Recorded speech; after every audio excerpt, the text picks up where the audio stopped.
ವಿಶೇಷವಾಗಿ ಅಧ್ಯಕ್ಷರೇ, ನಮ್ಮ ಚೆನ್ನಮ್ಮನವರು, ನಮ್ಮ ಪ್ರಧಾನಿಗಳು ದೇವೇಗೌಡರ ಶ್ರೀಮತಿ ಚೆನ್ನಮ್ಮನವರು, ನಾನು ಭಾಳ ಚಿಕ್ಕ ವಯಸ್ಸಿಂದ ಅವ್ರನ್ನ ನಾನು ನೋಡಿದ್ದೀನಿ. ಯಾವಾಗ ಹೋದ್ರು ಕೂಡ ಅವ್ರು ಊಟ ಮಾಡದೆ ಕಳಿಸ್ತಾ ಇರಲಿಲ್ಲ. ಹೋದ ಕೂಡಲೇ ಕೇಳ್ತಿದ್ದೇನು ಅಂತ ಹೇಳಿದ್ರೆ, ಮನೆಯವ್ರು ಹೆಂಗಿದ್ದಾರೆ, ಚೆನ್ನಾಗಿದ್ದಾರಾ, ಊಟ ಮಾಡಿದ್ರ, ಇದೇ ಅವ್ರು ಕೇಳ್ತಾ ಇದ್ದದ್ದು. ಒಂದು ಬಾರಿ ಉದಾಹರಣೆಗೆ ಏನಾಯ್ತದೆ ಅಧ್ಯಕ್ಷರೇ, ನಾನು ಜಿಲ್ಲಾ ಪರಿಷತ್ ಅಧ್ಯಕ್ಷ ಇದ್ದೆ. ಅವ್ರ ತಮ್ಮ ಪುಟ್ಟಸ್ವಾಮಣ್ಣ ಅಂತೇಳಿ ಅವರು ಅಧ್ಯಕ್ಷ ಇದ್ದ ಹಾಸನ ಜಿಲ್ಲೆಯಲ್ಲಿ. ನಾನು ಚಾಮರಾಜನಗರ ಮೈಸೂರು ಜಿಲ್ಲೆ ಜಿಲ್ಲಾ ಪಂಚಾಯತ್ ಅಧ್ಯಕ್ಷ ಇದ್ದರೆ ಹಾಸನ ಜಿಲ್ಲೆ ಅಧ್ಯಕ್ಷ ಪುಟ್ಟಸ್ವಾಮಣ್ಣ ಇದ್ರು. ನಾನು 29 ಜಿಲ್ಲಾ ಪಂಚಾಯತ್ ಅಧ್ಯಕ್ಷ ಅಸೋಸಿಯೇಷನ್ ಅಧ್ಯಕ್ಷ ಇದ್ದೆ. 29 ಜನನೂ ಕೂಡ ಡೆಲ್ಲಿ ಕರ್ಕೊಂಡು ಹೋಗಿದ್ದೆ.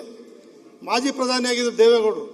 ಚೆನ್ನಮ್ಮನವರು ಎಲ್ಲರೂ ಕೂಡ ಊಟ ಬಡಿಸಿ ಸತ್ಕಾರ ಮಾಡಿ ಎಷ್ಟೊಂದು ಪ್ರೀತಿಯಿಂದ ಅವರೆಲ್ಲರೂ ಕೂಡ ಚೆನ್ನಮ್ಮನವ್ರನ್ನ ಪ್ರಧಾನಮಂತ್ರಿಗಳ ಮನೆಗೆ ಬಂದಿದ್ದೀವಿ, ನಾವು ಪ್ರಧಾನಮಂತ್ರಿಗಳ ಮನೆಯಲ್ಲಿ ನಾವು ಊಟ ಮಾಡ್ತೀವಿ ಅಂತ ಗೊತ್ತಿಲ್ಲ ಅಂತೇಳಿ ಇಡೀ ರಾಜ್ಯದ ಜಿಲ್ಲಾ ಪಂಚಾಯತ್ ಅಧ್ಯಕ್ಷಗಳೆಲ್ಲ ಸಂತೋಷಪಟ್ಟು ಬಂದದನ್ನು ನೋಡಿ, ಆ ಗಳಿಗೆಯಲ್ಲಿ ಏನಾಗಿತ್ತು ಅಧ್ಯಕ್ಷ ಅಂತ ಹೇಳಿದ್ರೆ, ನಾವು ಇಲ್ಲಿ ಬರೋದ್ರೊಳಗಡೆ ನಮ್ಮೆಲ್ಲ ಅಧ್ಯಕ್ಷ ಯಾವುದೇ 5 ವರ್ಷಕ್ಕಿತ್ತು, 20 ತಿಂಗಳಿಗೆ ಕಟ್ ಮಾಡಿಬಿಟ್ರು ನಮ್ಮನ್ನ.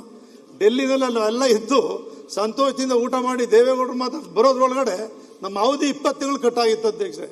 ಚೆನ್ನಮ್ಮನವ್ರ ಮನೆಯಲ್ಲಿ ಇಲ್ಲೇ ರೇವಣ್ಣವ್ರು ಇಲ್ಲೇ ಅವರೇ, ಹೊರಗಡೆ ಹೆಣ್ಮಕ್ಳು ಅವರು ಎಷ್ಟೇ ಇದು ಮಾಡ್ಕೊಂಡು ಕೂಡ ತಾಯಿ ಮನೆ ಬಂದ ಕೂಡಲೇ ಆ ಪ್ರೀತಿ ಅವ್ರಿಗೆ ಮುನ್ಸು ಇಲ್ಲ, ಏನೂ ಇಲ್ಲ, ಅಷ್ಟು ಒಟ್ಟಾಗಿರೋರು. ದೇವೇಗೌಡರು ಹುಡ್ದಬ್ಬಕ್ಕೆ ನಾನು ಮಾಲಾರ್ಪಣೆ ಮಾಡಿ ಗೌರವ ಸಲ್ಲಿಸಕ್ಕೆ ಹೋಗಿದ್ದೆ. ಅವ್ರಿಗೆ ಮಾಲಾರ್ಪಣೆ ಮಾಡಿ ಅಷ್ಟೊತ್ತು ಹುಷಾರು ತಪ್ಪಿದ್ರು, ಕೆಳಗಡೆ ಇದ್ರು.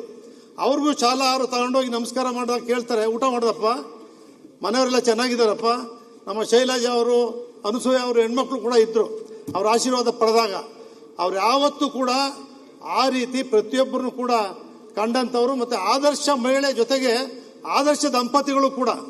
ಆ ದೇವೇಗೌಡರಿಗೆ ನಾವೆಲ್ಲರೂ ಕೂಡ ಪತ್ನಿನ ಏನಂತೀವಿ ಅಂದರೆ ಅರ್ಧಾಂಗಿ ಅಂತ ಕರೀತಾರೆ. ದೇವೇಗೌಡರಿಗೆ ಅವರೇ ತುಂಬ ಇದ್ದಂಥವ್ರು ಚೆನ್ನಮ್ಮನವರು. ಹಳ್ಳಿಯಿಂದ ರಾಷ್ಟ್ರ ಮಟ್ಟಕ್ಕೂ ಕೂಡ ಎಲ್ಲರೂ ತಲುಪಬೇಕಾದ್ರೆ, ಮಕ್ಕಳು ಸೇವೆ ಸಲ್ಲಿಸಬೇಕಾದ್ರೆ ಅಮ್ಮನ ಕೊಡುಗೆ, ದೈವ ಭಕ್ತಿ, ರಾಜರಾಜೇಶ್ವರಿ ದೇವಸ್ಥಾನ ಪ್ರತಿನಿತ್ಯ ದೇವ್ರ ಮನೆಯಲ್ಲಿ ಬೆಳಿಗ್ಗೆ ಕೂತ್ರೆ ಅವರು ಈಚೆ ಬರ್ತಾ ಇರಲಿಲ್ಲ. ಆ ರೀತಿ ದೈವಭಕ್ತಿ ಆಗಿದ್ದಂಥ ಚೆನ್ನಮ್ಮನವರ ಒಂದು ದೇವರ ಸೇವೆ ಅವ್ರ ಕುಟುಂಬಕ್ಕೆ ಅಷ್ಟೇ ಅಲ್ಲ, ರಾಷ್ಟ್ರಕ್ಕೆ ರಾಜ್ಯಕ್ಕೆಲ್ಲ ಸಲ್ಲಿದೆ. ದೇವೇಗೌಡರು ಫೋನ್ ಮಾಡ್ತಾರೆ, ಎಲ್ಲಿದೆಯಪ್ಪ ನೀನು ಬಾ, ನನ್ನ ಜೊತೆ ಕೂತು ಊಟ ಮಾಡಬೇಕು ಅಂತೇಳಿ. ಚೆನ್ನಮ್ಮನವ್ರು 11ನೇ ದಿವಸನೂ ಕೂಡ ನನ್ನ ಕೈ ಹಿಡ್ಕೊಂಡು ನೀನು ಊಟ ಮಾಡಬೇಕಪ್ಪ ಅಂತ ಹೇಳಿದ್ರು. ನನಗೆ ವೈರಲ್ ಫೀವರು, ನಿಲ್ಲಕ್ಕಾಗೋಲ್ದು. 1 ಗಂಟೆ ಇದ್ದು ನಮಸ್ಕಾರ ಮಾಡಿ ಅವ್ರಿಗೆ ನಾವೆಲ್ಲರೂ ಕೂಡ ಅವ್ರ ಆಶೀರ್ವಾದ ಸದಾಕಾಲ ಇರಲಿ ಅಂತೇಳಿ. ಜೋರು ಮಳೆ ಒಳಗಡೆ ಲಕ್ಷಾಂತರ ಜನ ಬಂದು ಭಾಗವಹಿಸಿ ಸರೋವರದ ರೀತಿ ಮಳೆ ಒಳಗಡೆನೆ, ಯಾವ ಮಳೆನೂ ಲೆಕ್ಕ ಇಲ್ಲ. ಆ ರೀತಿಯಾದಂಥ ಒಂದು ಆದರ್ಶ ಮಹಿಳೆ ಚೆನ್ನಮ್ಮನವರು.